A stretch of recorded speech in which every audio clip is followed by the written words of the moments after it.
Welcome back. Today is August the 8th, 2021. Daniel Pryor gives us a sermon entitled, The Adulterous Woman.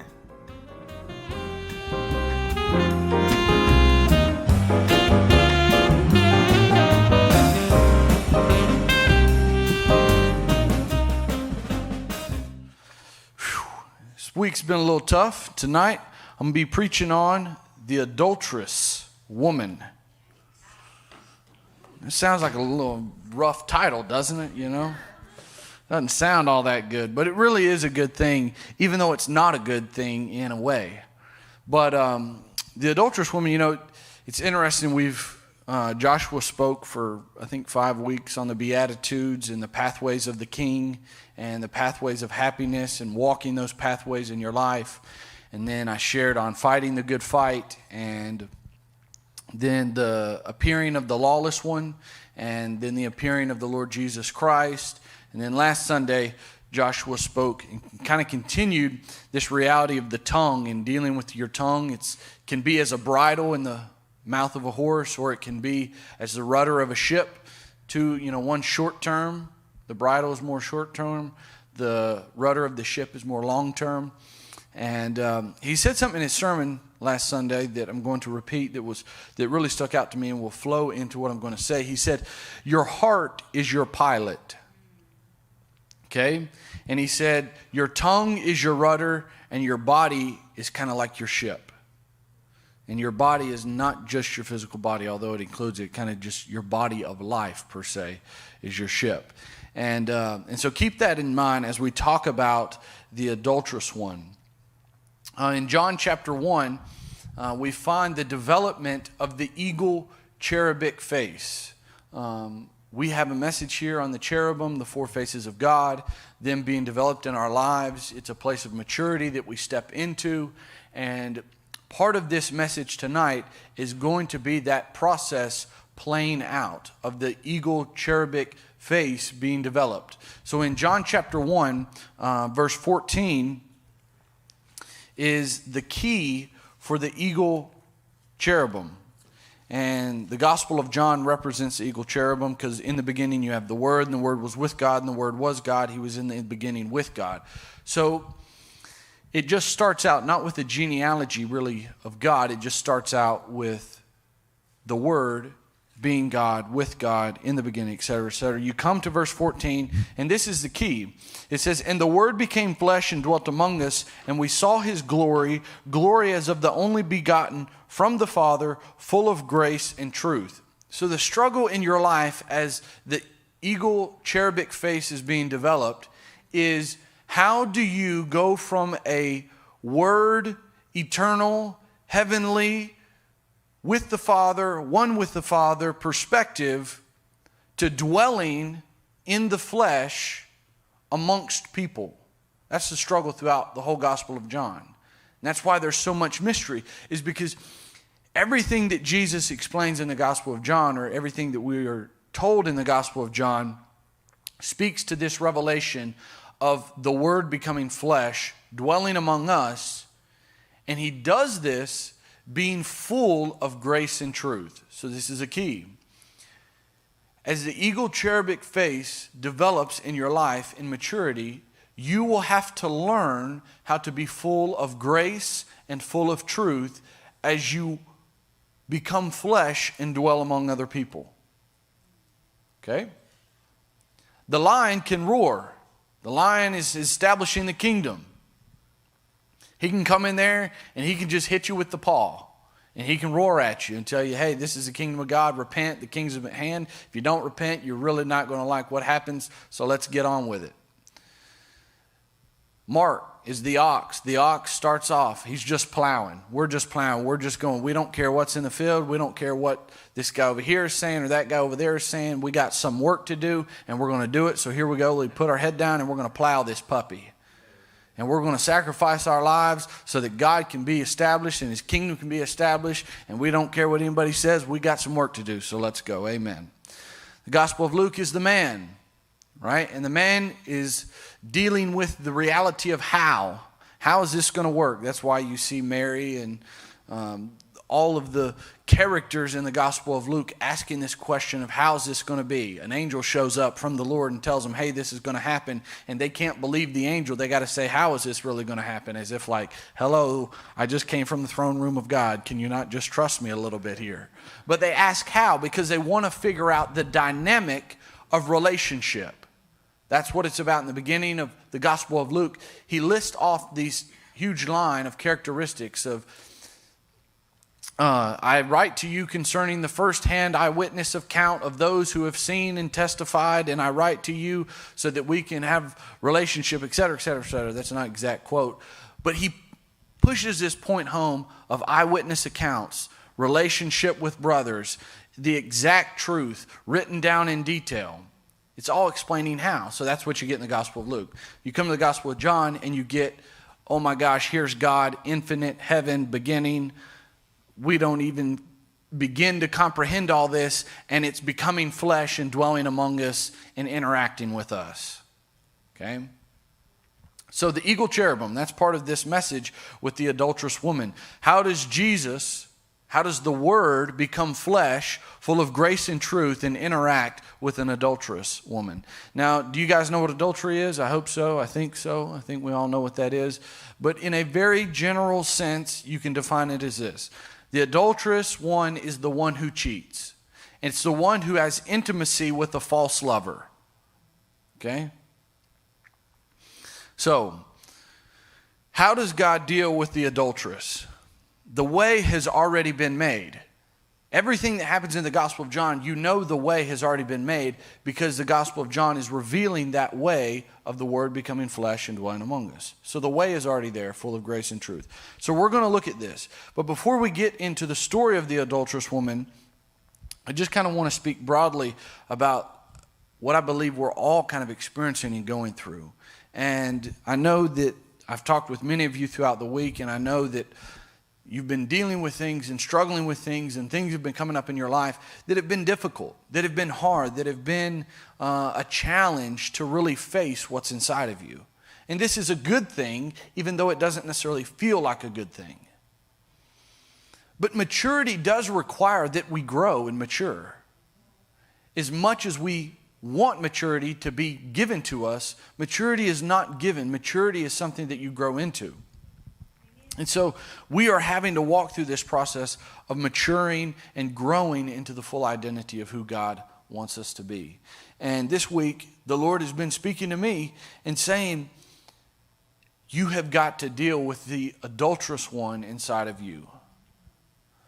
The one who cheats on the truth. The one who is intimate with something other than true love, than true God. And it's hard. It's hard because when you start to really look at yourself, you realize there's probably more adultery in you than you want to admit. And it's a deep thing. When you commit adultery, you're committing something that is deep. You're doing something that is deep. You're doing something that is powerful. And I believe that a lot of the chaos and disease and the sickness and the problems that we have in this world are because of adultery. Now, don't just think physical adultery, because adultery is a lot more than just a physical adultery. You may have never slept with another man's wife. You may have never slept with another woman's husband, if you're a girl. But adultery is not just physical. Adultery has to do with the reality of your heart. That's why Jesus says, if anyone lusts after a woman, he has already committed adultery with her in his heart. But I believe that there's a disconnect between our hearts and our identities. And this is really the root of our sickness and our disease and our struggle and our strife. There's a disconnect. There's a disconnect between what's really in us, in our hearts, and who we really are. And we are constantly struggling to figure this out. And we're constantly having to look at ourselves and ask ourselves, are we jealous? Do we have selfish ambition? Are we committing adultery with a false lover? And these aren't easy questions. These are questions for the mature. You don't see children really asking these questions. You see them running around and playing and being dependent on the mercy of God to catch them when they fall and to clean them when they get dirty and to pick them up when they're too weak. But there comes a place in maturity where the Father does say to the Son, you must drink this cup. And you got to drink it. That's the reality of how God, as a good Father, is raising us up. So, I told you that the way is already made, and that way is to learn how to be full of grace and truth. That's how you begin to deal with this disconnect and this discontinuity between your heart and your identity. And in the book of James, chapter 3, actually towards the end of where Joshua was preaching last Sunday, it says something. It says, when we are jealous and have selfish ambitions in our heart, we shouldn't be arrogant and lie against the truth. So this is the reality you're going to face. You probably have some jealousy in your heart. You probably have some selfish ambition in your heart. I know that I do. The key is that when we see it, we would not be arrogant and lie against the truth. That's really where the problem is. The problem isn't just that the selfish ambition and the jealousy is there in our heart, but it's that we lie against the truth when we're looking at it. We have to learn to begin to be bold and strong in speaking the truth. The Lord asked me this week to have a conversation with my heart. And I've been having conversation with my heart throughout this whole week. And He asked me this question. If you were to look at your heart as another person, do you think your heart would say that it trusts you? And I really struggled with this question. I was saying, God, I don't know that I could say that my heart does trust me. Now, my heart stuck with me because I'm the only me. But if I was to really look at my heart and say, can you trust me? I know there's been places in my life where I've operated and acted in a way where I've lied against the truth. And I've had to deal with that. And how did I deal with that? How Joshua spoke and taught us last week. I had that thought of what it was, and I took it captive, and I just brought it into the light. And I said, Lord, I've lied against the truth in this occasion. I've lied against the truth here. And I just brought it into the light. I didn't try to squash it or destroy it or anything. I just brought it into the light, and I acknowledged it just like Joshua was teaching last Sunday. And I began to speak righteousness, peace, and joy over my heart. And I began to speak grace and truth.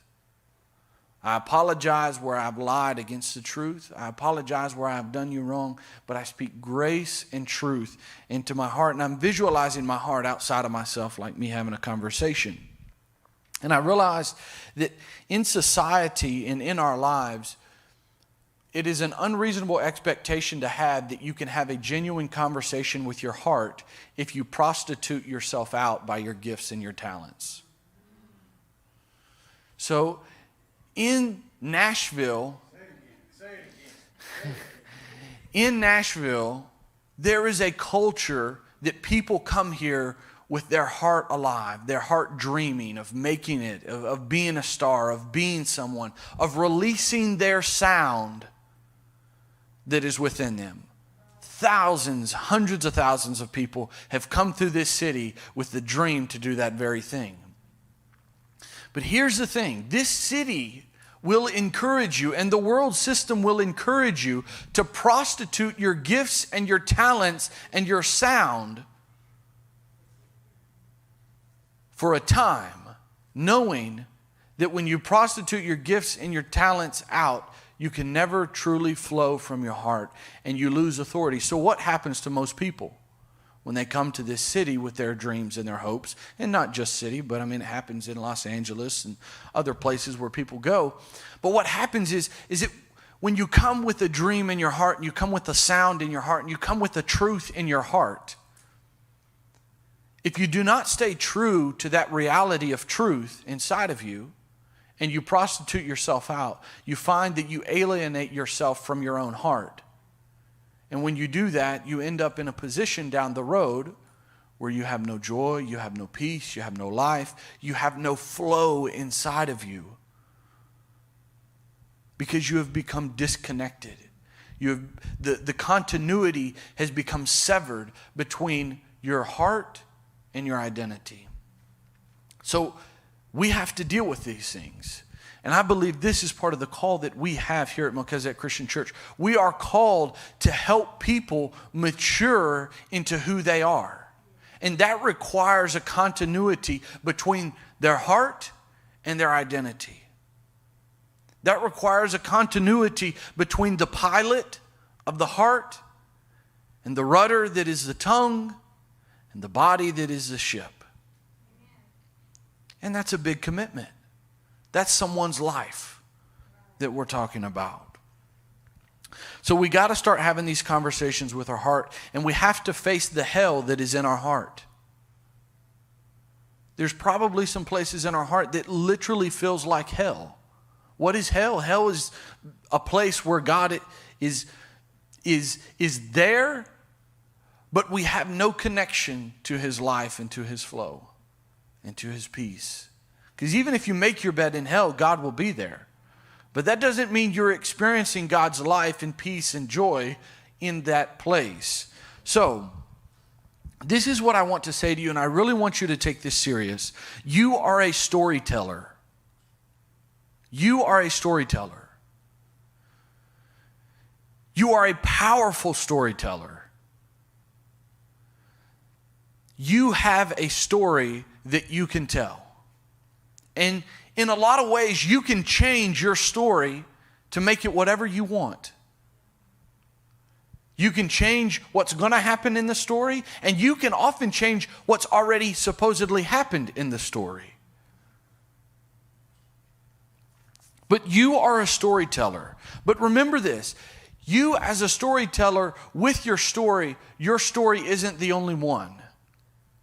And your story exists in the connectivity of other people's stories. But here's the one thing you've got to do.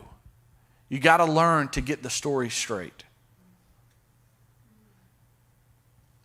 Have you ever had anyone try to tell you a story and all they're telling you is lies? It makes for a terrible story. There's no continuity, there's no flow. Right? This wonderful person wants to tell you a story, and they start to describe to you the character, the main character, right? And so he describes the main character, and you're like, man, this is really interesting. I can kind of relate to this guy. What's going to happen with him? And then he continues to tell you what's happening, and then he has to go back and tell you, oh, remember that main character? Well, he wasn't really handicapped. He actually has superpowers. And you say, what? That can't be. You just destroyed the character. You just totally changed it. You just lied to me somewhere. And there's no continuity. And so it makes for a horrible story. And the reality of our lives is that we have to learn how to get the story straight. That's what you're doing every day of your life. There's a story that you're telling to yourself. And you're having to determine what's the true story in my life. It's part of your struggle. Because you're the storyteller. And only you can tell the story of you. But the problem is, you don't know what your story fully is. So you need some help. We all need some help. And as a storyteller, we often find ourselves in a position that we think we know the truth, and we accept and adopt that story for our identity, and it turns out to be a lie. And so what have we done? We found ourselves the character of the adulterous woman. And we've just been intimate with that person committing adultery in our story. So, how are we going to get our story straight? Well, it's pretty simple, right? You glad to hear it's simple? Here's the answer. You have to become a son, an embodiment of grace and truth. Pretty easy, right? Amen. It's easy in one way, and it's difficult in one way, because grace and truth can be very demanding. Because truth cannot live with a lie. So, I'm going to introduce you to the first adulterous woman in the Gospel of John, chapter 4. Please turn there with me, if you will. If you're familiar with the adulterous woman, you may find this is a little odd because John chapter 4 does not talk about what your Bible calls the adulterous woman, but talks about the woman at the well, the Samaritan woman. But she is an adulterous woman. And in John chapter 4, we find her story, and we find the son interacting with the adulterous woman. So how does he deal with this adulterous character? How will you, in developing your eagle cherubic face, deal with the adultery that's inside of you? This is what you have to learn. So here we go. John chapter 4, starting in verse 7. There came a woman of Samaria to draw water. Jesus said to her, "Give me a drink." This is so funny to me because it's like Jesus is asking you for something that he knows you don't have, that he actually has and wants you to ask for from him. It's kind of funny, It's like Jesus is telling us what we should be saying without telling us, hey, this is what you need to say. But he says to her, "Give me a drink." For his disciples had gone away into the city to buy food. Therefore the Samaritan woman said to him, "How is it that you, being a Jew, ask me for a drink, since I am a Samaritan woman?" For Jews have no dealings with Samaritans. Jesus answered and said to her, "If you knew the gift of God and who it is who says to you, 'Give me a drink,' you would have asked him, and he would have given you living water." She said to him, "Sir, you have nothing to draw with, and the well is deep. Where then do you get that living water? You are not greater than our father Jacob, are you, who gave us the well and drank of it himself and his sons and his cattle?" Jesus answered and said to her, "Everyone who drinks of this water will thirst again. But whoever drinks of the water that I will give him shall never thirst. But the water that I will give him will become in him a well of water springing up to eternal life." The woman said to him, "Sir, give me this water, so I will not be thirsty, nor come all the way here to draw." He said to her, "Go, call your husband and come here." The woman answered and said, "I have no husband." Jesus said to her, "You have correctly said, 'I have no husband,' for you have had 5 husbands, and the one whom you now have is not your husband. This you have said truly." Now, this woman has had 5 husbands. And she has one right now, but it's not actually her husband. So she is in the position of what? Adultery. Okay? So this is our first adulterous woman in the Gospel of John. I think there's really only one, but it's the story playing out further, even though it's another character in John chapter 8, which we'll get to. But some things I want to point out to you. The reality of the adulterous woman is that you need a drink of water.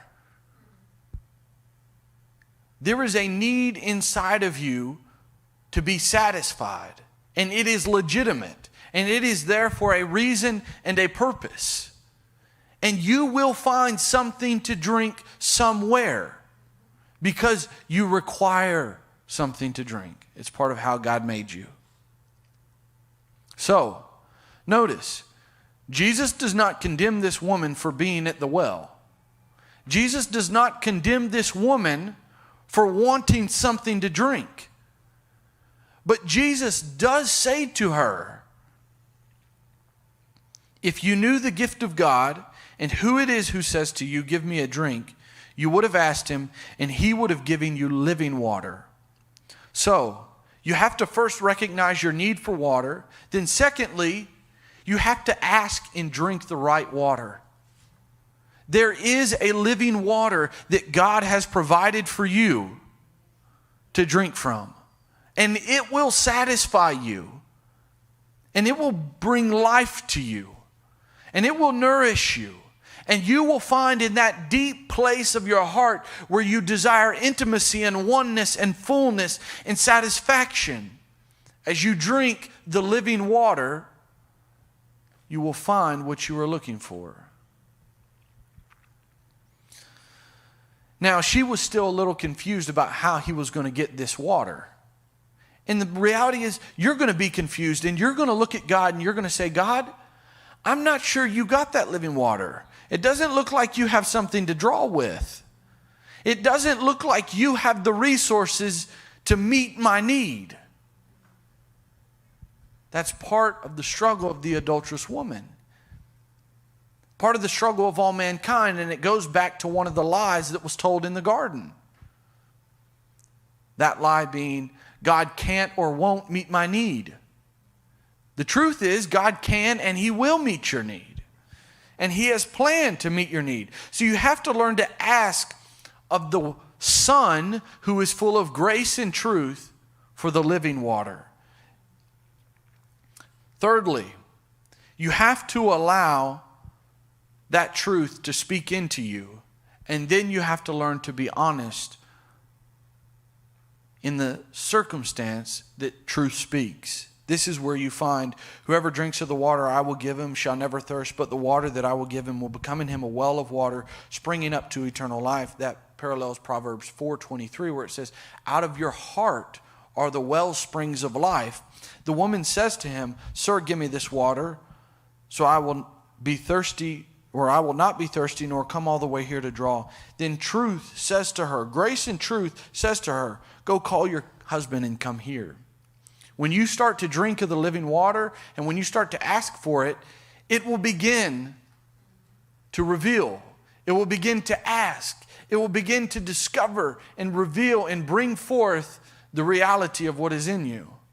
Because the living water that the Son offers is a water of purification. So, he says, go call your husband and come here. The woman answers and says, I have no husband. So she's going to tell the truth. And Jesus says, you have rightly said, I have no husband, for you have had 5, and the one whom you now have is not your husband. You have said this truly. So when grace and truth starts to speak to you inside of your heart, you have to be willing to respond honestly. You just have to be true about it. Just tell the truth. Tell the truth in a simple way. And you say, well, I don't know what's really true. Yes, you do. You know something of the truth. Your heart knows something. And you can say something. You may not know everything. You may not know how to explain it, but you know something. Because you are a storyteller. And this is your story. And so there is something there that you know. Now, as the story plays out with the Samaritan woman, this woman does go back to Samaria, and she begins to tell everyone, actually it says all of the men, this is a Christ, isn't it? He's told me everything that I've done. That's interesting. But she begins to tell all of Samaria. And so Samaria comes to hear Jesus, to hear the truth, and to see the Messiah. This is part of the reality when you begin to deal with the adulterous woman. That adulterous woman, that adulterous thing in you, when it begins to partake of the living water, it has an ability to reach everyone in the city. It has an ability to communicate and release a sound that affects everyone in the city. Why do we not have effectiveness in our lives? Because we have a discontinuity between our hearts and our identity. We have to allow grace and truth to speak to us so that what is truly inside of us can start to be released and to flow and impact all those around.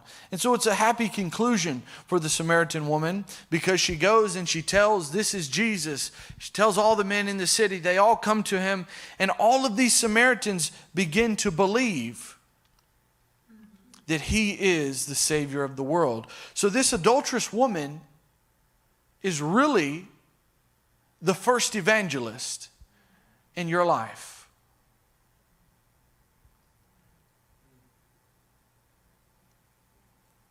The thing that is desiring living water but does not have it and has been committing adultery, God is going to use to evangelize and reach the whole city.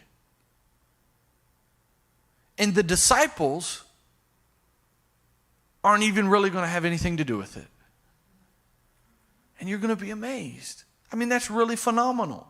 Jesus has 12 disciples, and he uses a Samaritan woman who don't get along with the Jewish people to literally win a city unto God. It's incredible.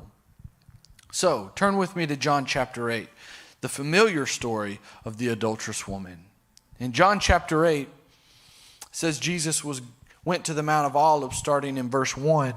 And then he went to the temple, and all these people were coming to him, and he began to teach them. Verse 3, it says, the scribes and the Pharisees brought a woman caught in adultery, and having set her in the center of the court, they said to him. Now, this is, when you deal with this adulterous woman, this character inside of you that's part of your story, part of what's going to happen is that you have a character inside of you called a scribe and a Pharisee.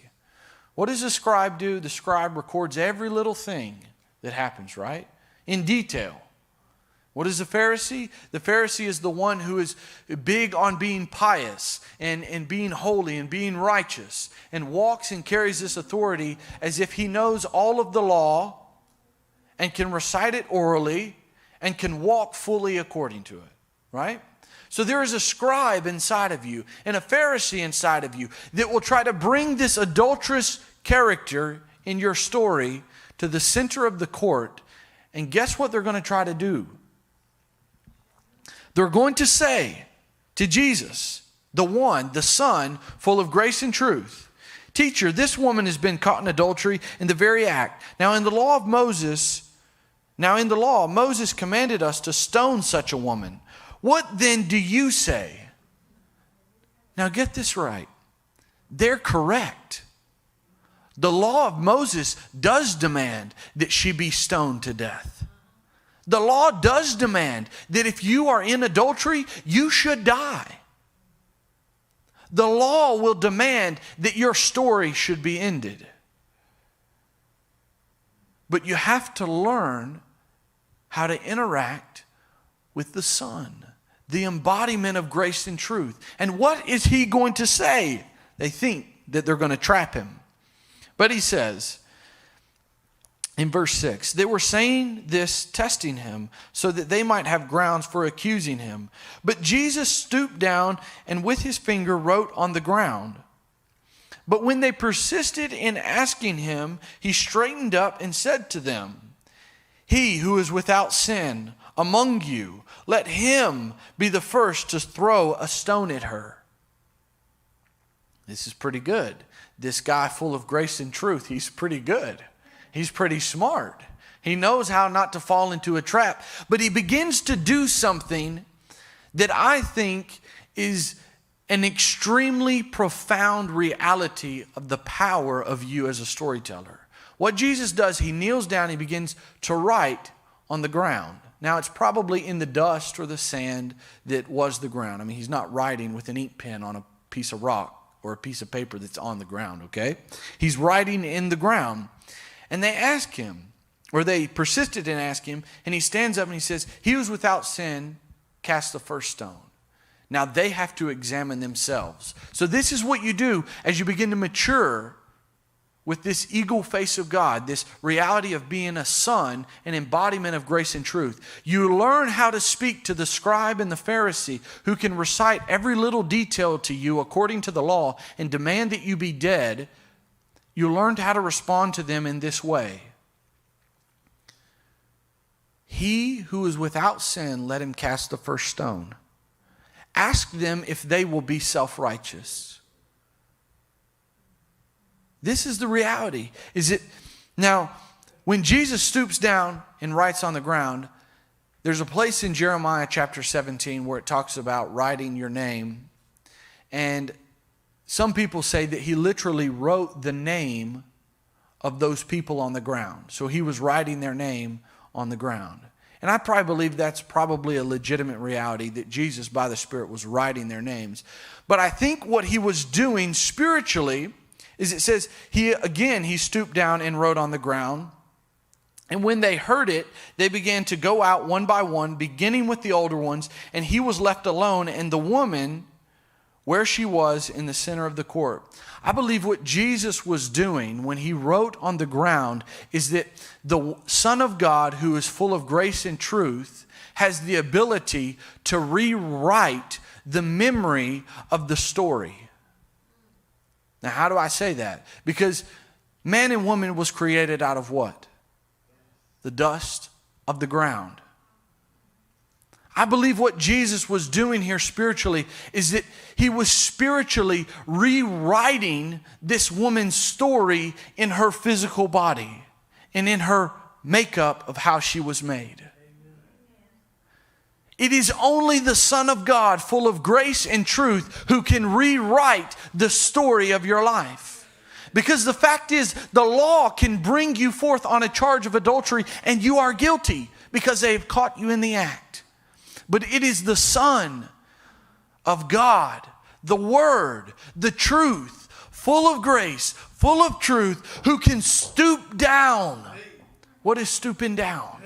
It's a place of humility. In a place of humility, he can stoop down into your life, into the very makeup from which you were made, and he can begin to rewrite the story of your life. He can begin to rewrite the memory that is inside of your body. He can begin to rewrite the very structure of your DNA. He can begin to rewrite the very story in all of eternity. Because he is the Word who was in the beginning, who became flesh and dwelt among us, full of grace and full of truth. So you may have an adulterous woman in your story. You may have an adulterous character in your story. But you've got to realize that adulterous woman is there for a reason. That adulterous character is there for a reason.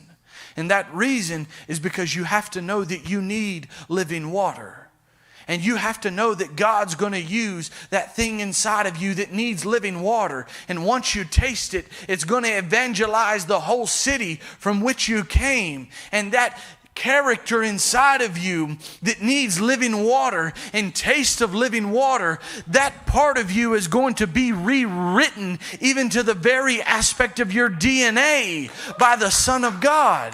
And then the Son of God is going to be left alone with you in the center of the court. And you know what he's going to say to you? Let's keep reading. Straightening up, Jesus said to her, "Woman, where are they? Did no one condemn you?" Jesus can make some things disappear, y'all. Jesus, he's not a magician, but he can make some things disappear because he's a great storyteller and he's full of grace and he's full of truth and he can rewrite the reality of the story. Woman, where are they? Where are they? Did no one condemn you? She said, "No one, Lord." And Jesus says, "I do not condemn you either. Go, from now on, sin no more." Jesus, when he rewrites the very makeup of your being, as the embodiment of grace and truth, even though he's perfectly righteous and he has every right and capability that he could condemn you, he says to you, "Where are those who brought you here?" They're nowhere. They've been dealt with. This is how you know Jesus has rewritten her story, because her story has changed. The scribes and the Pharisees may have brought her to that place, but Jesus has made a decision to say the scribes and the Pharisees who condemn you through the law no longer exist in this place, for they have been dealt with. And so even though you are now in the center of the court, even though the law brought you to that place of death, God's going to use that place of death to bring forth a new life and a new reality. And it's going to be in the center of the court where everybody was looking at you and you thought your life was over. It's going to be in the center of the court where Jesus stooped down and forever changes your life. But you've got to do something. This is what you've got to do. You've got to open your eyes and you've got to look around and be truthful when Jesus says to you, did no one condemn you? You see, because you're a storyteller and you have a power. You cannot open your eyes after Jesus has rewritten your story and tell him that you are going to rewrite your story again. Do you realize your responsibility? Jesus has rewritten your story, but you have to lift up your head. You have to lift up your eyes, and you have to acknowledge that this is the new story of my life. No one condemned me. No one condemned me. Part of what Jesus does, and I love, and you've probably heard this in a worldly sense, is that if you do nothing, you're still doing something, right? Well, no one is still someone. But Jesus takes the scribes and the Pharisees, and he doesn't just make them disappear into thin air, but he makes them into no one. He makes them into a non-reality of your life. It's not magic. They haven't disappeared. It's just that the storyteller has written the story according to truth. And you've identified the law and the death and the one who is condemning you as no one. And so they are no one. And so they do not exist. And so they are not in your presence in the center of the court. You have the power to write the story. And if you allow the Son, full of grace and truth, to write your story also, you can have it written so that there is a continuity and a flow of life and a flow of truth. So, you have to answer the question, did no one condemn you?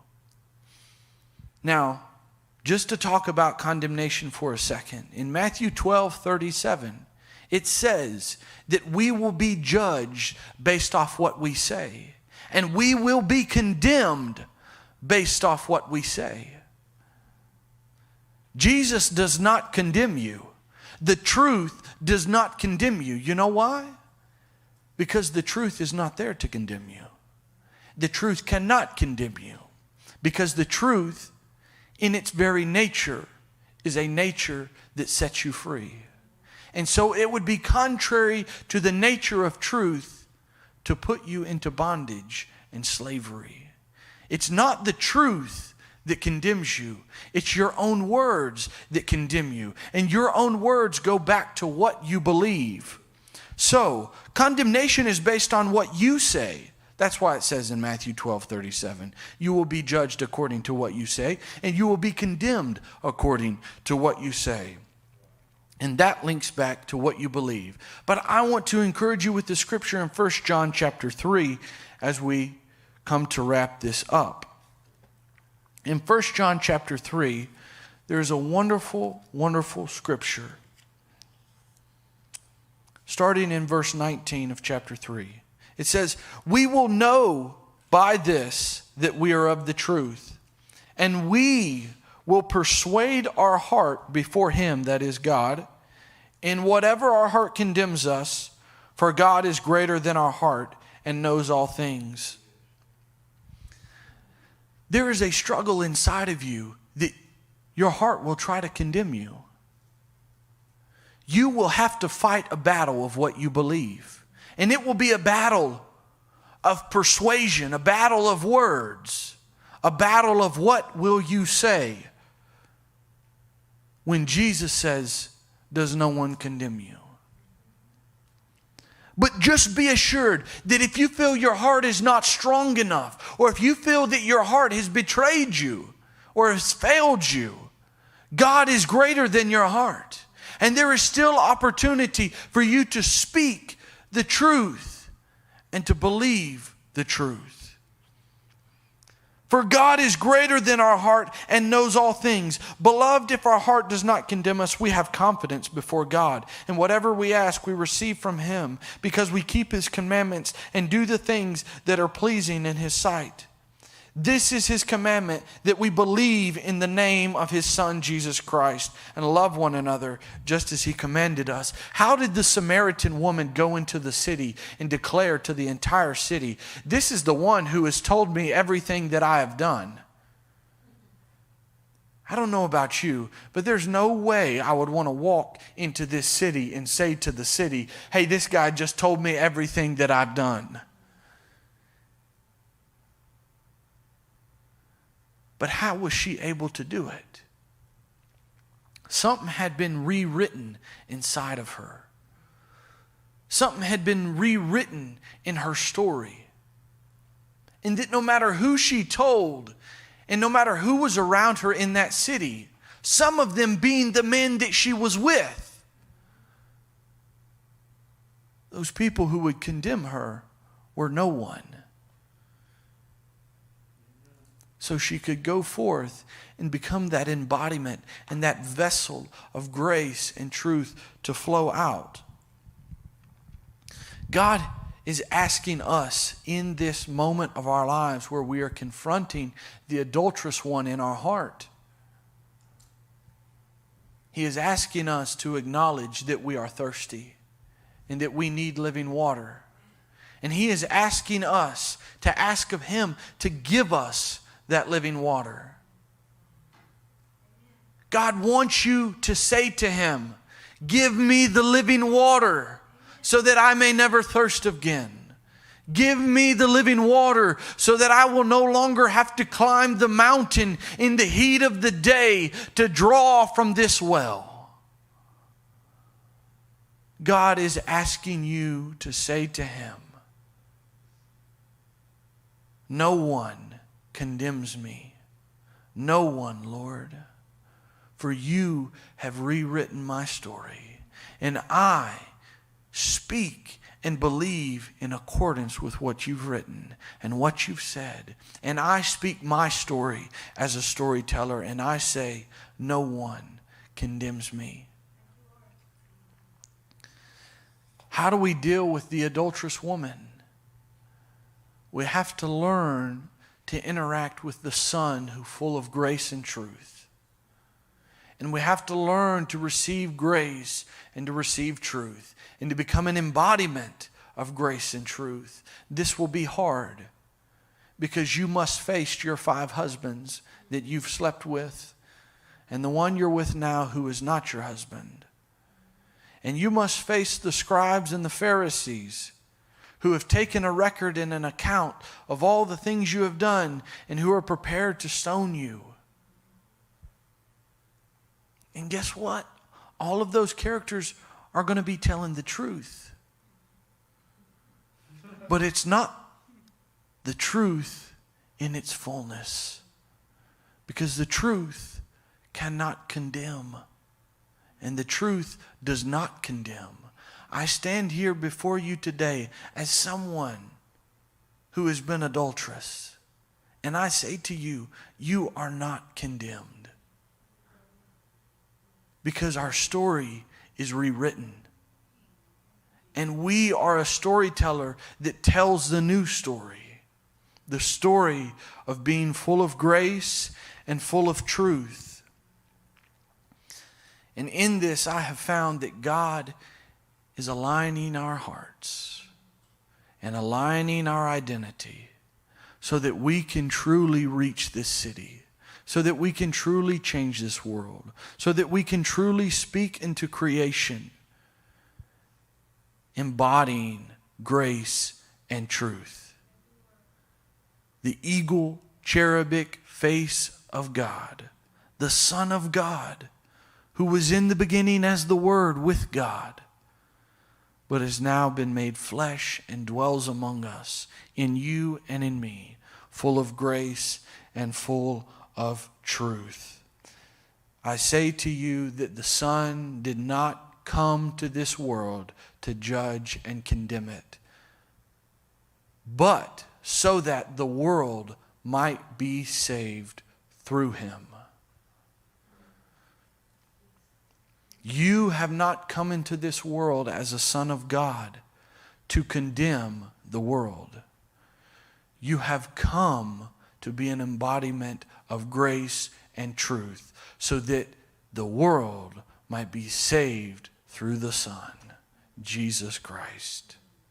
Amen? Amen. Bow your heads. I'm going to pray for us. Heavenly Father, thank you. Thank you, thank you, thank you. Thank you that you are true and every man is a liar. That your story is the truth. That the story you are telling is the truth.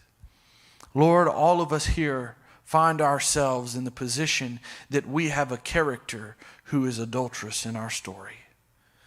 There is adultery in our hearts, O Lord. And we come before you and we recognize that we are thirsty and we need living water. And tonight we say to you, Lord, would you give us this water so that we may never thirst again? And that we would not have to come and walk up this mountain and draw from this well. But that we can truly be satisfied by drinking the eternal living water that you offer. This is what we ask for tonight, Lord. Our hearts cry out. Our hearts cry out for living water. We acknowledge the truth that's within us. We have no husband. We've had 5. And the one we're with isn't even our husband.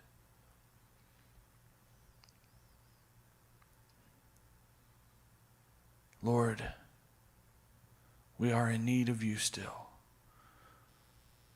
Thank you, O Lord, that as the scribes and the Pharisees come to condemn us,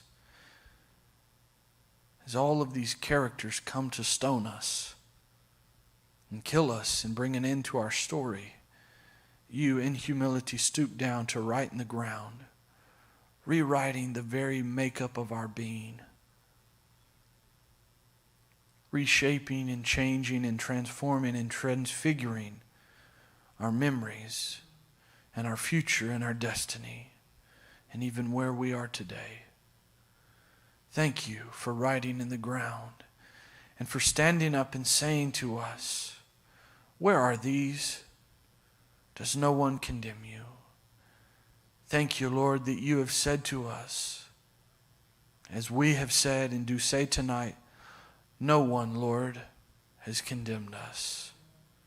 And you say to us, and we receive, that you, the embodiment of grace and truth, the Son, do not condemn us. Now we go, and we sin no more. Lord, thank you that our stories are rewritten. Thank you that we speak the truth because you have set us free by being the truth. And that we, as we even sung tonight, will march onward because your truth marches onward.